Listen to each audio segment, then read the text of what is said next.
Bienvenidos a Fotograma 24. Y bueno, pues consideren este video como la segunda parte de lo que hablamos el día de ayer de Avatar. Avatar en HFR, que es High Frame Rate o altos cuadros por segundo. ¿Y por qué estoy haciendo una segunda parte? Porque se me olvidó mencionar en el video pasado el método que utilizaron para hacer la conversión de Avatar a altos cuadros por segundo. Avatar en este momento que está haciendo su reestreno lo pueden ver en formato HFR, que son altos cuadros por segundo. Normalmente una película va a 24 cuadros por segundo, pero en el caso de HFR las películas pueden ir de 48 hasta 120 cuadros por segundo. En el caso de Avatar, en este reestreno está funcionando a 48 cuadros por segundo. Pero a diferencia de títulos pasados como la trilogía del Hobbit, Billy Lynn's Long Halftime Walk o Gemini Man, es que esta versión de HFR que se está utilizando en Avatar es una muy específica y un tanto, digamos, innovadora. Avatar en HFR utiliza algo que se llama True Cut Motion. Y esto es, digamos, algo muy similar a lo que tienen los videojugadores actualmente, que es el Variable Refresh Rate, que algunas televisiones tienen la capacidad de modificar su tasa de refresco dependiendo de lo que mande la consola o la computadora. Y la idea de esto es que tú vas adaptando la tasa de refresco dependiendo del contenido. Entonces, ¿por qué esto es algo tan innovador? De hecho, yo no lo he probado. Ahorita que ya sé perfectamente cómo Avatar fue convertido a HFR, lo más probable es que vaya a buscar una sala de cine que pueda reproducir la película en HFR, pero al mismo tiempo en True Cut Motion. ¿Por qué? Porque seguramente no cualquier tipo de proyector lo puede hacer. Eso es algo que todavía tengo que investigar bastante porque no es algo tan de dominio público como la tecnología de consumidor. La tecnología de cine normalmente es algo que se mantiene en puertas cerradas para solamente los distribuidores, las cadenas de cine, los fabricantes, etc. Pero bueno, la idea de lo que se está haciendo tanto con Avatar como Titanic en las remasterizaciones que están haciendo es que no están rendereando los archivos originales a altos cuadros por segundo. No los están rendereando a 48, ni 96, ni 120 cuadros por segundo. Lo que están haciendo es, entre comillas, una interpolación, pero una interpolación pues con un algoritmo mucho más avanzado. Pero lo interesante aquí es que lo están haciendo con una tasa de refresco variable. Esta tecnología de True Cut Motion lo que hace es mantener la sensación cinematográfica, que es como es lo que les platicaba ayer de fantasía y realidad cuando una película va a 24 cuadros por segundo. 24 cuadros por segundo es el punto perfecto de tasa de refresco donde las cosas se ven lo suficientemente reales, pero al mismo tiempo lo suficientemente fantasiosas para que se vuelvan creíbles, para poder contar una narrativa. Lo que pasa es que cuando tú conviertes una película de 24 cuadros por segundo a 60, a 48, a 120, este aspecto cinematográfico, lo que hace que una película se vea como una película, hace que se vea todo acelerado y le quita esa calidad. Ya no se ve de la misma manera, se ve mucho más fluido, pero ya no se ve cinematográfico. Y es algo que normalmente un director, un estudio busca en sus películas, que se vea cinematográfico. Porque si queremos ver todo absolutamente fluido, pues simplemente enciende la televisión tradicional. La televisión tradicional es sumamente fluida. Y ese es un aspecto que siempre ha separado la industria de la televisión a la industria del cine. La industria del cine tiene un look muy particular y justamente cuando tú conviertes a altos cuadros por segundo, normalmente esa característica se pierde. Entonces lo que hace True Cut Motion es permitir que la película se siga viendo cinematográfica y al mismo tiempo en algunos momentos donde hay escenas de acción, donde hay explosiones, donde hay movimientos demasiado rápidos, la tasa de refresco se ajuste a 48 cuadros por segundo y entonces se ve mucho más fluido. Y como les dije, en 3D el beneficio de altos cuadros por segundo es bastante alto, permite una mayor claridad en las imágenes tridimensionales y evita la fatiga visual de muchas personas. Entonces, pues esta tecnología es innovadora en ciertos aspectos, porque puede ajustar la tasa de refresco dependiendo de la sección de la película que estemos viendo. Por ejemplo, si estamos viendo una escena de diálogos o escenas donde fueron grabadas con cámaras a 24 cuadros por segundo, podemos mantener esa calidad cinematográfica, podemos hacer que las cosas se vean correctamente con True Cut Motion, pero en el momento en el que vemos, por ejemplo, a los Banshees volando y hay un movimiento demasiado brusco, la tasa de refresco se puede aumentar a 48 cuadros por segundo para que todo se vea muy fluido y no sientas que se va atorando cuando veas una película en 3D. Ahora, nuevamente, a pesar de que solamente se utiliza en algunas secciones de la película, cuando hay esos movimientos sumamente rápidos, lo más probable es que vayas a notar ese efecto de telenovela, a pesar de que este sea un algoritmo mucho más avanzado. Se va a ver el efecto telenovela porque va a ser una interpolación de cuadros cambiando a 48 cuadros por segundo, lo cual pues al fin de cuentas va a hacer que los efectos visuales se sigan viendo falsos o que se vuelvan, mejor dicho, se vean mucho más falsos, que ahora sí parezcan videojuego. Pero el beneficio es que las secciones donde no hay movimientos sumamente bruscos se sigan viendo exactamente como se veían en la película original. Aún así, con esta tecnología yo no soy demasiado partidario de la tecnología de interpolación de cuadros. ¿Por qué? Porque aún así es una tecnología que está viniendo a resolver algo que realmente no necesita solución. La verdad es que todos los cinéfilos estamos muy contentos con los 24 cuadros por segundo. ¿Para qué hacerlos 60? ¿Para qué hacerlos 120? Algunos me dirán, pues porque objetivamente es mucho mejor. Claro que no. Objetivamente no aplica en este aspecto. ¿Por qué? Porque objetivamente, ¿para quién? ¿Para nosotros? ¿Para la persona que va a ver la película? ¿Para la persona que la va a producir? ¿Para quién? Para la persona que va a producir una película es un montón de desgaste crear películas en altos cuadros por segundo, porque complica muchísimo la producción, los costos literalmente se van a duplicar. Imaginemos que tú tienes una cámara RED, que son estas cámaras que normalmente tienen 8K, 6K de resolución. Estas cámaras almacenan en lo que le llaman el Red Mag, que es como una memoria de alta velocidad que se conecta a la cámara y almacena todo lo que está grabando en formato RAW. El problema es que en el momento que tú cambias de 24 cuadros por segundo a 48 desde la grabación, estás duplicando la capacidad que requieres de este dispositivo de almacenamiento. Si por ejemplo con 1 terabyte podías grabar 15 minutos, 10 minutos de una película, ahora vas a necesitar 2 terabytes para poder grabar esos mismos 10 minutos.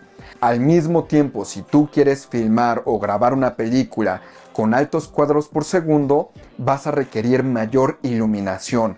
Ayer les platicaba que cuando, por ejemplo, tú quieres grabar a 24 cuadros por segundo, normalmente la velocidad del obturador la tienes que duplicar, o sea, se vuelve 1/50. 1/50 te va a permitir que el motion blur sea mucho más natural para esa tasa de refresco de cuadros por segundo. El problema es que si tú pasas a 48 cuadros por segundo, tú tendrías que llegar a una cifra lo más aproximada posible de 1/96, porque sería lo doble de 48. ¿Y qué va a resultar ahí? Que la imagen al capturarla en la cámara va a ser sumamente oscura, y eso se traduce en que las luces que tengas en un set las tienes que aumentar lo doble o incluso lo triple. Y no solamente eso, sino que al mismo tiempo va a aumentar la temperatura del set, va a ser más complicado mantener maquillajes, va a ser más complicado mantener vestuarios, es más arriesgado para las personas que están ahí trabajando porque las temperaturas de los dispositivos son mucho más altas, etc. Entonces, grabar en altos cuadros por segundo no es objetivamente mejor. Realmente va a depender con la perspectiva con la que lo veas. ¿Te va a dar mucha mayor claridad? Probablemente sí, pero una mayor claridad dependiendo de la aplicación no necesariamente es lo mejor. Por eso ustedes ven que cuando van a una tienda y van a comprar su pantalla 4K, las imágenes que despliegan en la tienda son preciosas, son perfectas. Y luego ustedes van a la tienda, compran un Blu-ray 4K, lo meten en su reproductor, lo ven en la pantalla y dicen: todos esos colores, todo eso que se ve impresionante en la tienda, ¿por qué la película no se ve así?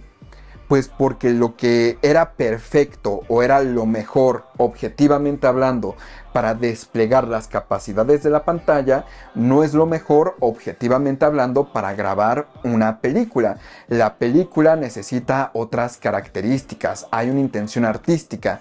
La tecnología tiene que abonar al arte, no el arte a la tecnología. El arte no se tiene que crear con tal de que la imagen de tu pantalla se vea increíble, sino la pantalla tiene que tener la capacidad de desplegar lo que sea que cree un artista y desplegarlo correctamente. Entonces, en la industria cinematográfica, muchas tecnologías que teóricamente son mejores en otras industrias no necesariamente aplican lo mismo. En la industria cinematográfica, por ejemplo, 60 cuadros por segundo es algo que no es deseable, mientras que en los videojuegos 60 cuadros por segundo es excelente, 120, 240 es perfecto. Pero en la industria cinematográfica, donde no queremos tanta precisión, tanto realismo, donde queremos una parte artística, no necesitamos esos altos cuadros por segundo, al menos que el director lo desee o conciba la película de esa manera. Pero bueno, todo depende del uso que se le va a dar a la tecnología. Entonces, objetivamente mejor en la industria cinematográfica va a depender del cineasta. Si el cineasta concibió toda la película, toda la preproducción, producción y postproducción en altos cuadros por segundo, perfecto. Eso es lo que él tenía en mente. Y si eso es lo que él quiere, perfecto, hay que verlo así. Pero por otro lado, el 90% de los cineastas allá afuera, es más, yo diría el 99% de cineastas allá afuera, saben que los 24 cuadros por segundo mantienen la ilusión de fantasía y realidad en una misma película, en un mismo producto. No es algo que te diga esto es totalmente fantasioso como las películas animadas a 12 cuadros por segundo, ni al mismo tiempo es hiperrealista, sino que buscas una combinación de los dos, buscas envolver a la gente en una ficción. Entonces, bueno, el HFR es una tecnología sumamente interesante, pero sobre todo esta tecnología que se llama TrueCut Motion. Ya será cosa de ver en unos años más si esta tecnología termina pasándose a la tecnología de consumidor, o sea, en sus pantallas. Pero eso sí, no duden que si llega a haber HFR o altos cuadros por segundo variables en la industria del consumidor, vayamos a ver que solamente es en las pantallas premium y tengan que volver a cambiar tanto de HDMI como de tecnología de pantalla, como de pantallas completas, también de receptores, etc.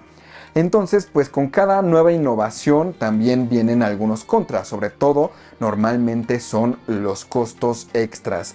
Pero bueno, ahí tienen un ejemplo más de cómo cosas que ni se nos habían ocurrido en algún punto son justificaciones que tienen algunos fabricantes de televisión para vendernos nuevas pantallas. El HFR es algo que viene a resolver un problema que era inexistente, pero ahora se inventaron el problema y ahora seguramente los manufactureros de televisiones están pensando, ok, vamos tal vez a introducir esta tecnología y les vamos a dar una justificación para pasar a las pantallas mucho más caras. Y entonces se vuelve otro ciclo y seguramente después vaya a haber 3D nuevamente, la tercera ola de 3D, y nuevamente necesites comprar una nueva pantalla con nuevos estándares HDMI, etc.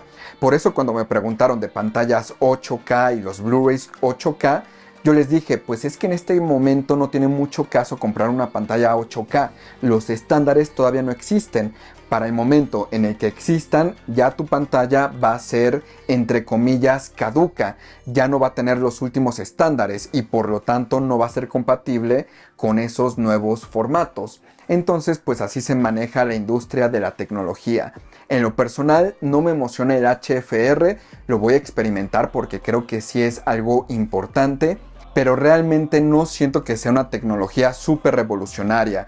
Siento que es una solución para un problema inexistente, sobre todo ahora que ya desapareció teóricamente el 3D. Si vuelve el 3D a su auge, tal vez el HFR se volvería, digamos, algo mucho más importante, algo más relevante en una tecnología de televisión. Pero pues aún así seguimos teniendo el problema de los lentes. Tal vez alguna pantalla ya no utilizaría lentes, pero necesitaría la mitad de la resolución. Hay un montón de problemas en cuestión de la tecnología 3D sin lentes. Y ahora, como les dije, podemos esperar una segunda película en HFR por parte de James Cameron. Y esa es Titanic, la remasterización que van a hacer en 4K con HFR. Pero ahora, algunos se van a preguntar, ¿eso significa que Avatar 2 va a venir en altos cuadros por segundo? Todo parece indicar que no es el caso. La película fue filmada o grabada a 24 cuadros por segundo. No va a utilizar altos cuadros por segundo. ¿Por qué? Es una de esas dudas del universo.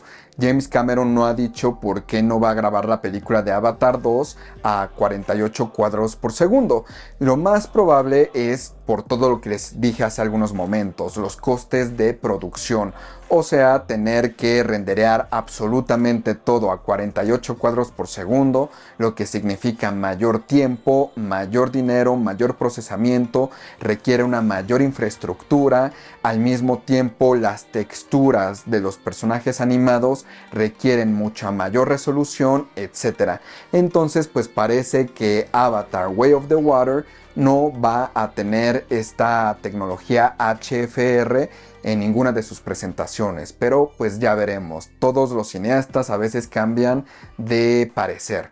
Puede ser que ahorita en diciembre estrenen Avatar 2, pasen 6 meses y entonces nos digan: Avatar 2 regresa a las salas de cine como nunca lo habías visto, con HFR. Y es otra forma del marketing para empujarnos a volver a ver una película que ya se estrenó. Entonces, en la industria cinematográfica no hay nada escrito. Tal vez el día de hoy James Cameron dice que no va a utilizar HFR, pero el día de mañana, al ver los buenos resultados de Avatar 1, este reestreno que está sucediendo, y Titanic, decida volver a lanzar Avatar 2, pero ahora con HFR, y hacer que todos volvamos a pagar un boleto de cine. Bueno, aquellos que les guste este tipo de formato. Y bueno, pues espero con esto haya quedado mucho más claro el tema que comenzamos ayer. Ayer hablamos del HFR en general, lo que podían esperar de ese formato. Y el día de hoy hablamos específicamente de True Cut Motion, que es la técnica que se está utilizando tanto para el reestreno de Avatar como para el futuro reestreno de Titanic. Y bueno, pues espero que me escriban tanto en Instagram como Twitter, como David Arce-2, la página de Facebook de Fotograma 24 o aquí mismo en la caja de comentarios de YouTube. Recuerden que si quieren que responda a sus preguntas, pues tiene que ser algo de interés general para la comunidad de Fotograma 24. Estoy pensando en un futuro lanzar un servicio con un costo adicional para resolver dudas específicas como una cierta consultoría para sus sistemas de cine en casa. Pero eso va a tener un costo extra, pero ya va a ser algo mucho más oficial. Todavía estoy planeando algunos detalles. Y bueno, pues espero que le dejen like a este video, no olviden suscribirse a Fotograma 24 y pues cuídense muchísimo. Soy David Arce y nos vemos la próxima.